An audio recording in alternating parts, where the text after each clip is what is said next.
आज मु आपणମାନଙ୍କ ପାଇଁ ବାଇଗଣର ଗୋଟେ ରେସିପି ନେଇକି ଆସିଛି। ସେ ବି ବିନା ପିଆଜ ରସୁଣରେ। ଏହି ତରକାରୀ ନା ଭାତ ରୁଟି ପରଟା ସବୁଥିରେ ଖାଇବା ପାଇଁ ବେଷ୍ଟ ରହିବ। ଆଉ ଏଇଠି ଆପଣମାନେ ତରକାରୀର ଲୁକ୍ଟା ତ ଦେଖିପାରୁଛନ୍ତି। ଏଇଟା ଦେଖିବା ପାଇଁ ଯେତିକି ସୁନ୍ଦର ଲାଗୁଛି ନା ଖାଇବା ପାଇଁ ତାଠୁ ବହୁତ ଅଧିକ ଡେଲିସିୟସ୍ ଥିଲା।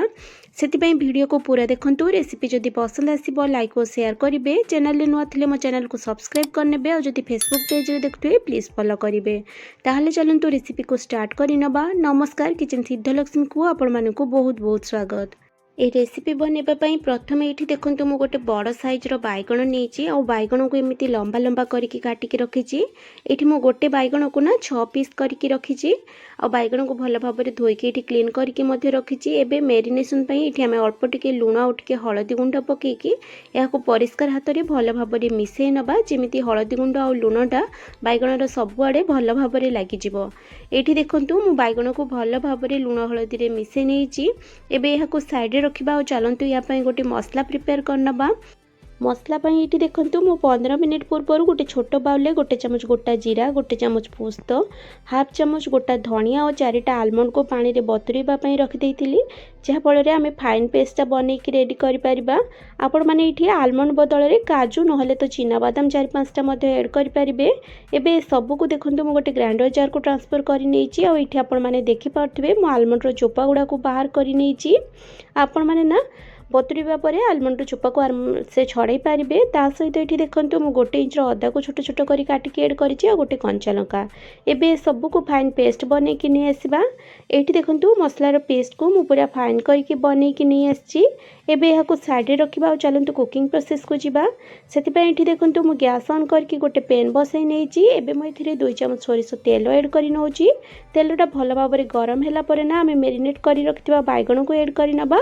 और बैगण को टिके भल भाव में एपट सेपट कर नहीं ना यह कभर करके 2-3 मिनिट पर मीडियम फ्लेम रे कुक करनबा। जहाँफल बैगणटा बढ़िया भाव में सीझीज। कभर करके 2 मिनिट कुक कला परे ये देखो मु कभर खोलुची और ये बैगण ना बढ़िया भाव में सीझी जाइए। एबे आउ गोटे 2 मिनिट पर एपट सेपट करके 4 साइड हल्का लाल करके भाजी नबा। एपट सेपट करके आउ 2 मिनिट पर मीडियम फ्लेम रे भाजीबा परे ये देखो बैगण बढ़िया भाव में भाजी जाइए। एबे सबको मु गोटे प्लेट को बाहर करके रखी नहीं। एबे आमे सेम पेन रे आउ 2-3 चामच तेल ऐड करनबा। तेल गरम होला परे इठी हाफ चामच फुटण ऐड करि नेछि। फुटणटा फुटी जिबा परे आमे बनैथिबा मसलार पेस्ट को ऐड करनबा। ता सहित हाफ चामच हळदी गुंड और 1 चामच लंका गुंड ऐड करनबा। आ एठी ना मु स्वाद अनुसार लुण मध्य ऐड करि नउछि। एबे सब जिंस को भल भाव में मिसई नबा जमती सब जिंस बढ़िया भाव में पूरा मिसी जिवो। मसला को लो फ्लेम रे 2-3 मिनिट पर कुक कला परे ये देखो मसलाटा हल्का कषि हो गलानी। इस स्टेज रे ना मु गोटे मीडियम साइज टमाटर प्यूरी बनईकी ये ऐड कर नहीं। एबे पुणी थरे यहाँ भल भाव में मिसई नबा। आउ 2-3 मिनिट पर मसला को कषि नबा। लो टू मीडियम फ्लेम रे आउ 2-3 मिनिट कुक कला परे ये देखो मसला ना पुणी थरे भल भाव में कषि हो गलानी। एबे देखंतु मु 2 चामच दही नहीं और दही को चामच रे भल भाव में एमती फेंटी नबा। और तापर मसला रे ऐड करबा।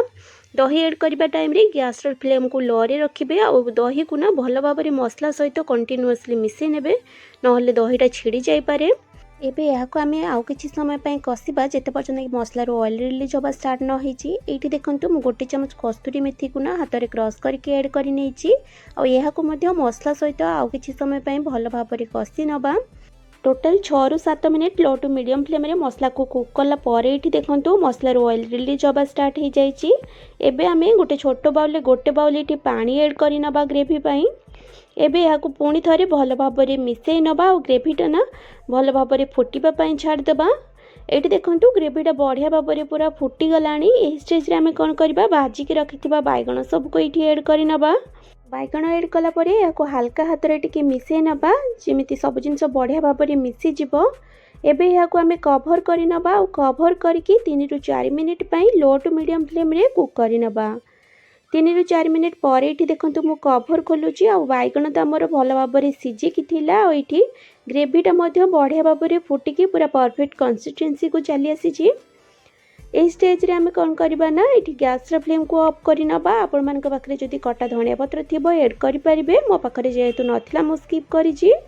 एठी हमर गरमा गरम बैगणर बिना पियाज रसुणर तरकारी सर्व करिया पई बिल्कुल रेडी हो जाइछि। आपण माने ई प्रोसेस रे रेसिपी को निश्चय थरे बनेकी देखिबे। खाइबा पई बहुत ही टेस्टी लागिबो। रेसिपी ट्राए कलापर निजर फीडबैक कमेंट सेक्शन रे दवाई जमा भी भूलें।